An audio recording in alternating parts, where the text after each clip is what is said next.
Çok zevkli bir şey bu ya.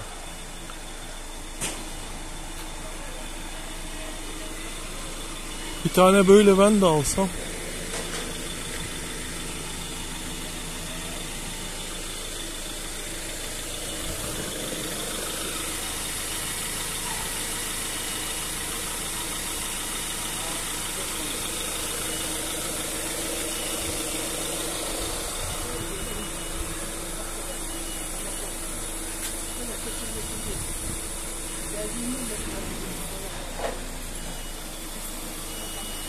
Ampul böyle değiştirilir arkadaşlar.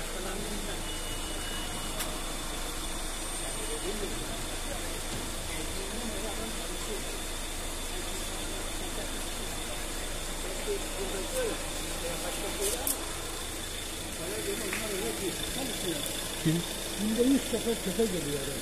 Buyur abi. Bakıyorum da ilginç. Yok, lambayı değiştirme. İlginç de onun için.